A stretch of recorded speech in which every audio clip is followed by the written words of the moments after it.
And welcome to the Bruce channel. I'm Bruce and I'm indeed pleased that you are here. We've got a lot to talk about today, and not to be boastful, but some of it is important, really important. First, I know there's still snow on the ground in a lot of places, but here, as predicted, the Bradford pears haven't a word popped. They are so predictable. German train schedulers would be envious. The thing about them, though, they are originally indigenous to China and Vietnam, and here they've been manipulated. And I've never seen a fruit. They have all these beautiful flowers, but no fruit. They're very showy. The wood is soft. They're not very resistant to bigger winds, but they do look awfully nice after winter. Now, I wanted to get you pictures. I did, but I was unable to get you the picture that I wanted because we've had a lot of clouds this week, and when they did open up, the sun wasn't at the angle that I wanted. So, here's some pictures. Bradford pears, sun.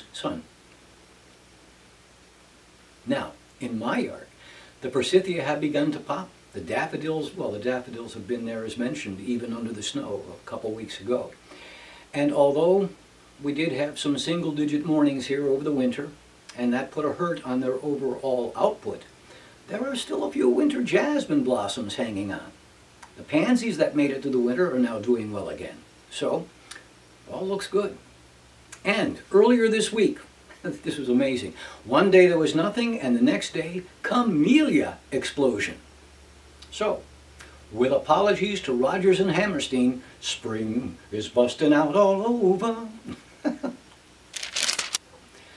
All right, last week I'd mentioned that there was a food supplement that I believe in, and I told you I would tell you about it.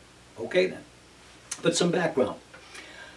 Our mothers told us to wear hats, not to get our feet wet in the cold, and all like that, with the idea that those things cause head colds.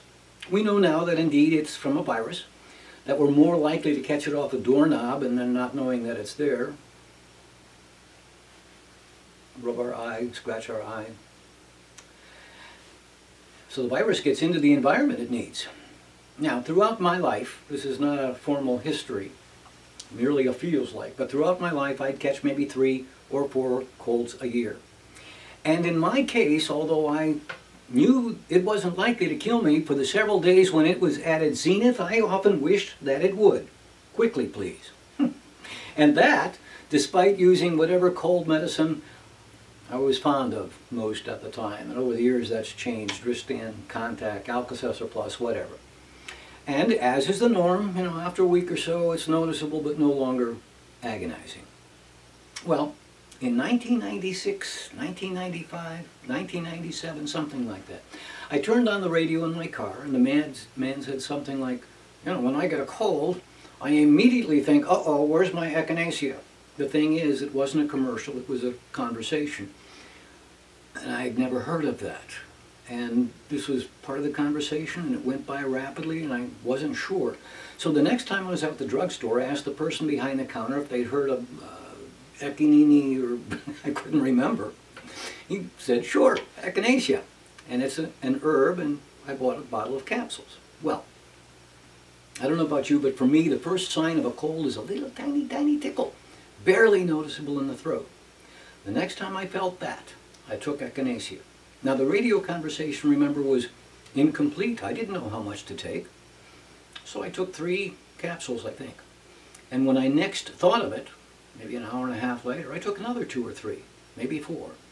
And maybe a couple more hours, and I would keep taking it. The point is, I take a lot, several capsules, almost whenever it came to mind. Now again, this is not a scientific study. But in the nearly 20 years or so since I first tried it, I still catch 3 or 4 colds a year. And I still take the cold medicines to suppress the symptoms. The difference? 1 day, 2 day, 3 day, 4 days into it, and yes, taking the cold medicines too, but sometimes I'd feel a little stuffy, but no watering eyes, no sneezing, no constantly dripping nose. And in fact, I'd have to stop and think about it. And I do have a cold, barely, so long as I took the echinacea. That's pretty much been the result, with a couple of codicils. Number 1, let's say it is 18 years. and let's factor 3.5 because I'm guessing 3 or 4 colds a year. Ever since I began using echinacea, that would mean I've had about 63 colds. In all of that time, a handful, literally as few as 4, no more than 6, have grown into full-blown colds, despite taking the echinacea. And again, not documenting this as a scientist would have, maybe some of those times the cold got through and I didn't have any echinacea on hand when I first felt the tickle. But 4 or 6 out of 63, and never anything like that preceding, that is an astonishing statistic. Codicil number 2. I have on occasion read casually here and there that studies showed no efficacy to echinacea. But you know, they never print the study's protocol. What did they take? 1 a day? 2 capsules in the morning, 2 at night? As I described, I take a whole lot more than that, so it's meaningless to me. I know it works. Number 3, WebMD says, echinacea seems to activate chemicals in the body that decrease inflammation, which might reduce cold and flu symptoms. And I have no idea what it does. But since learning about it, truly that day is one of my life's greatest. Okay, I wish I'd discovered this previously. I could have saved some time, and I saw this when somebody posted it on their Facebook page, and then a friend of mine liked it. By the way, speaking of that, remember you can see all our shows at tinyurl.com/BruceChannel, and our Facebook page, which is first name The Bruce, second name Channel, and you know, anyway, if you would, like us. Okay, so I'm sure we can agree that not everything that is clever and witty and pithy is true. And instead, sometimes they are all that, but sometimes they are merely clever and pithy, but untrue. But this one that I saw does seem to stand up to logical scrutiny, even if the grammar police would take off points. People make time for who they want to make time for. People text, call, and reply to people they want to talk to. Never believe anyone who says they are too busy. If they wanted to be around you, they would. I so wish I had seen this sooner. That's 9, 10 months I don't get back. I thought she was busy. Hey, let me tell you about my book, Shrink. Or wait, I can let others do it.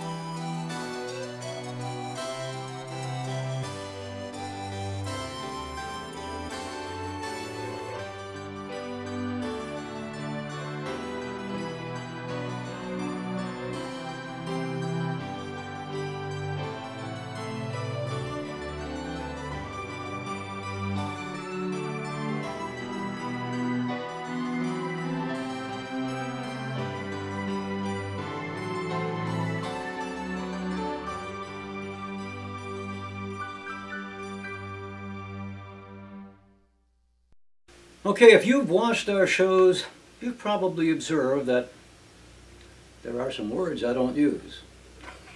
Understand from time to time I do use them, but this isn't cable, and I'm not Jon Stewart, and the language I use here will not violate broadcast standards.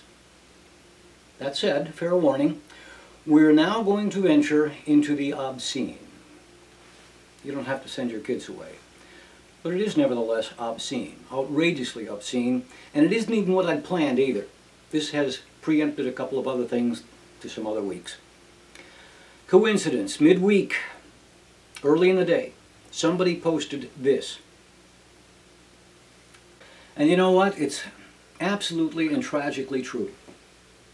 And understand, too, that I know perfectly well that Republicans and Democrats alike have been lobbied, for longer than I've been around. In fact, probably for as long as there have been Republicans and Democrats.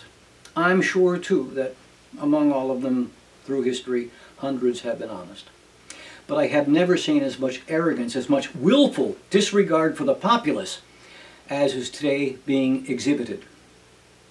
Notice I didn't say constituencies, because it's clear that in many cases, not all, we'll go there in a moment, but in many cases, the constituencies being represented aren't the people. They're giant corporations. People don't lobby. Corporations lobby. So I see that message early in the day, and then, same day, synchronicity. This news broke. Kansas Congressman Mike Pompeo introduced the Safe and Accurate Food Labeling Act. I must say, this is the most brilliant naming sleight of hand I have ever heard of.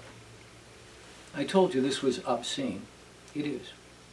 It is also, the word is so overused, but it is unbelievable. The fact that it is believable demonstrates how close we have come to the edge. I said last week, we have to be willing to talk to one another and to listen to each other. Why? So that we may persuade each other, to have an understanding of the other side, and then form an opinion. To have a conversation, one has to have knowledge. For me to gain anything, I have to have knowledge. I cannot make a decision if I don't have the information to consider. At this legislation's core, there is a term, GMO. It's not specifically named in the name of the act, but GMO stands for Genetically Modified Organism. It covers a broad range of things, and this isn't a science class, but in brief, our rapidly advancing technology is not only driverless cars and smarter phones and watches, it is also including the very changing of genetic things, living things. There are those who propose halting all genetic modification, and I am not one of them.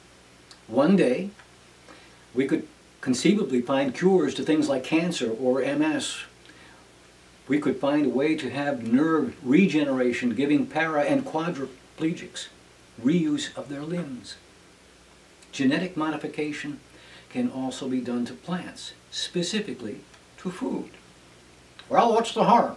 If they make the food better, isn't that good? If it's better. By the way, when's the last time you enjoyed a grocery store tomato? But even that isn't the issue. The issue isn't whether GMO tomatoes or GMO corn should be available. Now keep in mind the fact that we humans do things, and sometimes the things we do have unforeseen consequences, unforeseen outcomes. Sometimes, oftentimes, the outcomes aren't even realized for years, sometimes decades. So if your canned or even fresh corn comes from GMO corn and you're happy with it, and don't believe it carries much risk, and there are those who believe that, I'm not going to argue against you. I'm not going to legislate that you don't eat it. But I will shout from the mountaintop, and I have 90% certainty that you'll agree, you ought to be able to read the label of a food and learn if it is or if it was made with GMOs. Your Easter ham, corn-fed hogs, GMO corn? Because we can't make decisions in a vacuum. The people who say it's safe, I don't know. Maybe. But I want to choose. This is a big deal. Around the world, see, several countries have banned GMOs, and at least 64 others require labeling. In this country, so far, 3 states, Vermont, Maine, and Connecticut, have laws requiring labels identifying GMO food. Similar legislation is pending in another 24 or so. So what would the Safe and Accurate Food Labeling Act do? It would preempt a local or state government from requiring labels. I said before, unbelievable, it is more like mind-blowing. Why? Because Congressman Pompeo is a Republican. And isn't it the Republicans who are always talking about the evils of big government? That states have sovereignty? Oftentimes, that is argued with just cause. But here, it's a fraudulent claim. In this case, they're not trying to regulate less. They are trying to regulate different. Sovereign states? This is a blatant, flagrant, transparent effort to push through legislation favored by the big food companies and the big chemical companies. Chemicals? What's he talking about, Martha? I thought he was talking about food. Well, guess what? If they don't have to label it, Maybe you're eating Roundup. One of the genetically modified traits of recent years is they've modified plants to be resistant to herbicides like glyphosate. That's the active chemical ingredient in Roundup and other herbicides, which means, the way it's supposed to work, it goes in, gets into the roots, and the plant dies. But if it's resistant to that, it's not because it's not getting in, it's resistant to it. So it goes up the plant, into the corn, and because it's resistant, maybe they can even spray more. It's got to get in the food. So is it any wonder then that a Kansas congressman would introduce this bill? Kansas, wheat, corn. You could sell a whole lot of herbicides there, couldn't you? I wonder if he's ever been lobbied. It gets worse. Just days earlier, the World Health Organization said that glyphosate is, and I quote, a probable carcinogen. 2 Christmases ago, I gave a 2-volume set of century-old medical books to one of my best friends, a physician. A century old. He enjoyed them, and after spending some time with them, he told me that it was remarkable how different the diseases were back then. There was little mention of diabetes or obesity or cancer. These are caused by our environment, by what we expose our bodies to, by what we put in our bodies. You can choose to smoke. You can choose not to smoke. The government doesn't want you to smoke. They make it very hard to smoke. They make it expensive to smoke. They put warnings all over the packaging, and most of our population chooses not to smoke. But no one can choose not to eat. And this bozo wants to destroy our ability to choose because you'd have no way to know. Interesting, too, this isn't a minority of tree huggers. I said 90% chance you'd agree with me because 90% of our population favors GMO labeling. Again, we're only talking about the ability to choose to label the stuff. Am I ranting? I don't like to rant. My role is to flit about in life. Sing songs, write poetry, write music, act, take your mind off of things, usually. And you know what else? I've got very little skin in this game, virtually none. I've lived over half my life, and by choice my ex and I agreed we didn't want kids, so I don't even have any future little Bruces to worry about. But if you have kids, or grandkids, or hope to, or expect to, I strongly suggest you visit the following website of the nonprofit Just Label It. We're not talking about banning GMOs. There are groups that want to, and I'm not in favor of that. We're talking about labeling it so that you can choose. The URL is www.justlabelit.org. You can learn more about the issue there, and better, if you decide to, you can sign a petition, and if you want, you can even make a tax-deductible donation. I want to underscore one last time, they're not trying to get GMOs banned. Just the stuff you eat be labeled so you can know and decide. We'll talk again. Meanwhile, I hope your upcoming week is the best one you've ever had.